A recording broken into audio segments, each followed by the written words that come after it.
Hey everyone, welcome back to my channel. So today we are back in the Philippines. We are now here in Mactan, Town, Cebu. We just got back yesterday. We're supposed to be in Dumaguete by now, but the airline, I'm not going to mention the name, but I think G already mentioned it. Cebu Pacific. They changed our flight from 8 p.m., 8:30 p.m. They changed it to 1 p.m. And at that time, we're still in the plane coming from Japan, so it's impossible to hop on that plane. So we just rescheduled it today at 4:30 p.m. Yeah. Yes. So today, Gio is here with me because we're gonna talk about what we think about Japan, and also about our adventures, our misfortunes, and things like that. So first, when we arrived in Japan, we were, I think most tourists have been through this, but we were lost in the train. At the airport, Yes. yeah. We were so confused on what to do because also I don't have any train experience. We don't have train stations here, train transportation in Dumaguete, so I'm totally clueless of what's going on. But what's nice is that the Japanese people are very approachable and they are really willing to help. Like there's this guy that we asked help, and that time was like 9 p.m. already, rush hour. Everyone is rushing to get into the train because it will be the last train. But this guy really left his platform just to bring us to our platform, which is like very far from his. That really impressed me, like how helpful they are, how willing they are to help you. People sometimes just approached us without us even asking. Yes. And said, oh, you guys okay? You guys Yeah. need some help? Yeah. And I was also surprised by the number of people who actually spoke English. Yes. Actually blew me away. I was quite surprised. Yeah. I was thinking that, oh, nobody's going to, I was thinking I'm Yeah. going to be using my translator. I don't think we hardly ever used our translator except for maybe to like a local yeah restaurant owned by an elderly. But what's nice with these people is even if they don't speak English, they speak Japanese to you. They are willing to communicate, like explain to you, like maybe they will point on things or do it for you, maybe point on a chopstick or something just for you to understand it. They said that Japanese people are two-faced, like they have this mask of being nice to you, but really they are not like that. Maybe some people who work in an establishment that they don't like, but majority of the Japanese people that we met, they are very genuine and willing to help. I don't know if they are or not. I mean, many were willing to help, but I don't know whether they're, I had people comment that were living there for 20 plus years saying, yeah, they're very nice to you up front, but behind they're not as friendly. Maybe, I don't know. Who knows? I think maybe some are like that, especially people living in the city because of stress and I don't know. pressure. But we had a good experience. Yeah. So. I mean, it's also like that here in the Philippines. People would like be nice to you, especially if you have foreigner, but behind your back they're stabbing you. You are in front of them, they are very nice because they will want to. That's probably all over the world, to be Yes. honest. I want to talk about our last day in Japan. We decided to book a hotel near the airport in Narita. By the way, it's really nice hotel, really beautiful hotel. We had a great time there. For what few hours we were there. Yes, for the few hours that we were there. But before we got there, we had a very misfortunate events. Google led us to a different location 2 hours away from Narita. So the lesson for that event is do not trust Google at all because Google really messed us up.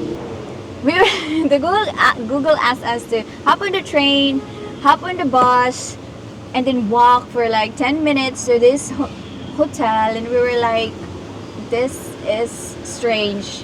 It's like a residential area, and like very quiet area, like nobody lives there. Yeah. So we were totally lost. And then we asked help to a Japanese guy who was working. He was, I think he was going to work. He was on his bicycle, and we asked him about this hotel, and he said he was confused also because it was on the Google map. It said you've arrived and You it was somebody's residence. Yes, and then he said, no, it's in Narita. He kept saying Narita. He doesn't speak English. And then he led us to the bus station. He said, Narita is 2 hours away, our hotel. So we're like, shit. Then we met an Australian girl who spoke Japanese and lives there, and she kind of steered us in the right direction. And back on the trains, and then we did a taxi at the end once our trains ran out. We were tired. So, I think the lesson of that is do not trust Google at all. Well, I mean, Google was about 99.9% spot on, and it was really good most of the time, telling us the exact platform and everything. Yeah, but I think we made a mistake because remember in the Google it says 3. We will transfer 3 times, but we only transferred 2 times. So that is our mistake. That was the mistake we made. Well, we followed the Google, and we arrived at the exact location it told us. I should have verified and looked at bigger to see, okay, we're not even near the airport. So it's definitely partly my fault for sure. Yeah. But we're home. We're back in the Philippines. Yeah, we're back here. So let's talk about the culture shock. Yeah. The things that we saw in Japan that really blows our mind. I mean, Japan is my dream country, but my expectation was less than what we saw there. Like, it was amazing. Yeah. Amazing country. We've been only in Tokyo, around Tokyo. Just in Tokyo. We have not been in the other places.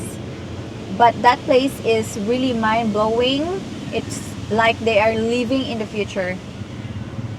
Yeah, it's very modern. I just love how organized. There's proper sidewalks. They will hold onto a piece of trash all day until they can properly throw it away. Nothing's on the ground. Like, even if it's like a big city, you cannot see trash on the ground. Maybe occasional cigarette butt from bar area. Yeah. But there's no plastic on the ground. If you have trash on your hand, you have to carry it until you find a trash can. One time I was having this drink, and I ended up carrying it until in the hotel room because I did not found any trash can around. And the food is really amazing. I already expected that the food in Japan will be super amazing, and I never had any bad food there. Like, even the 7-Eleven food is really good. Yeah, you can really survive just eating at 7-Elevens. They got like just tons of choices. Yeah. Pretty amazing.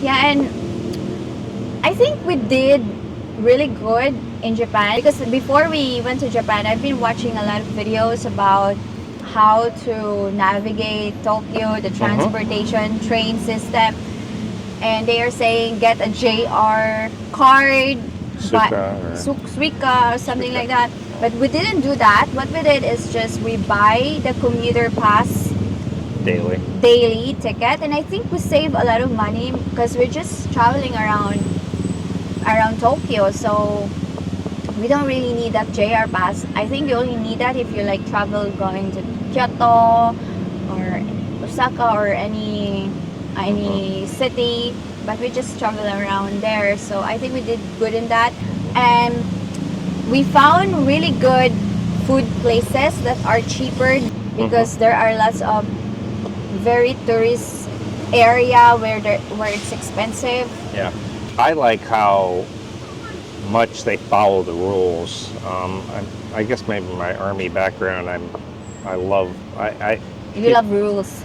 Well, it's not. I love people who follow them, like, because does make things more organized, and Yeah. it could be the middle of the night, and if the light is red, and even if there's no cars or anything, they will stand there and wait for the light to turn green, the Yeah. pedestrian sign, before they cross. And Yes, that is amazing. in the Philippines, there's no lights or anything for pedestrians, and it's just poor pedestrians are crossing, and cars are going around, and motorbikes, and it's just, it's nice to have the rules. And Yeah, Japan has many rules. They have rules for eating, rules for when you are in the train, you cannot be noisy, you cannot play your phone loudly, you cannot talk loudly. we hardly ever heard a horn, no horns honking. They talk very quietly. Yeah. It's not loud and laughter. Yes, like Karaoke. remember when we walk in this mall where there is an event? Usually it would be loud, because it's an event, many people. But this one that we went to, it's like a church. It's so quiet that you can only hear whispers. It's amazing how quiet people here are. They don't like loud. And I liked it. yes, even in the tourist area where the electric area, Akihabara, that is so many people, but there's no music, loud music playing. It's just you can hear only the people chattering. It's amazing. It's so nice. Yeah, and now we're back to, as you can hear, the noise, horns, and cars passing by. Yes. It's amazing. And I love how they maintain their nature, even in the city.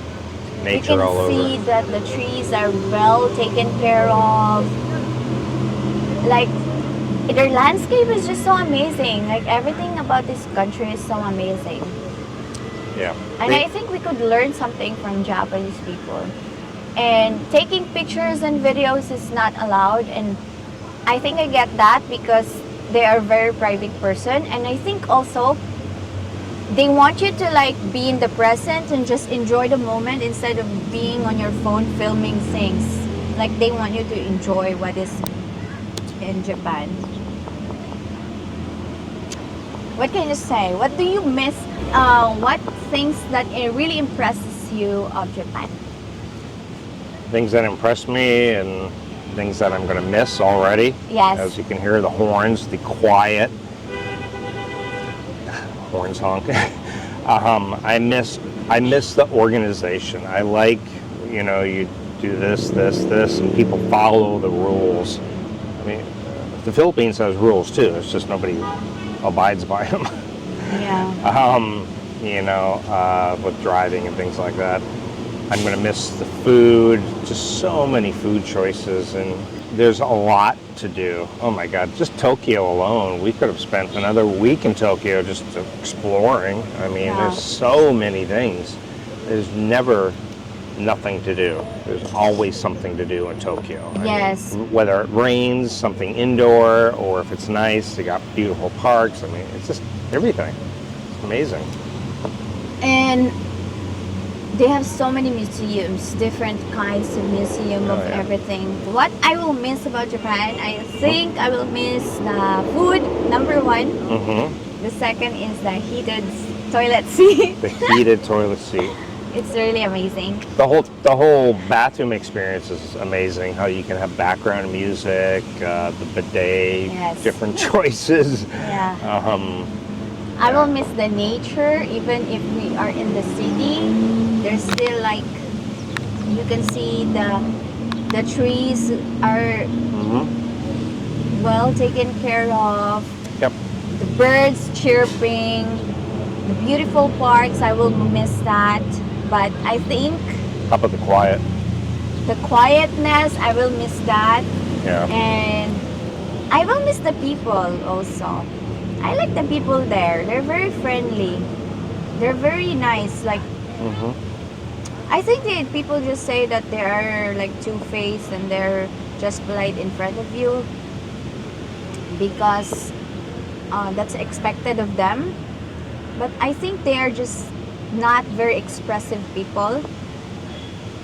They cannot express too much emotion, because I've heard that expressing your emotions too much, it would be like you'd be like a burden or something, like they don't like that. That is discouraged in their country. That's what I think. I think that's it. And finally, we are back here in the Philippines. I miss Philippines also. Oh, by the way, the weather there, it's true that it's hot in Japan. It's more than hot than the Philippines. In August, yeah. It's super hot. Like, it's so humid, unbearable. Like, we were sweating all day. But there's so much walking also in Japan, so we have a minimum of 20,000 steps a day just walking around Tokyo. That's a lot of walking. But yeah, it's super hot. It's different here in the Philippines. At least here in the Philippines, there's still like freshness of the air. There, it's just like humid. It's like being in the oven kind of heat. Yeah, thank you so much guys for watching, and let me know your thoughts about this video, what you think about Japan. If you have been in Japan, please share your experience in the comment section down below. Thank you so much for watching, and I'll see you guys again soon. Bye!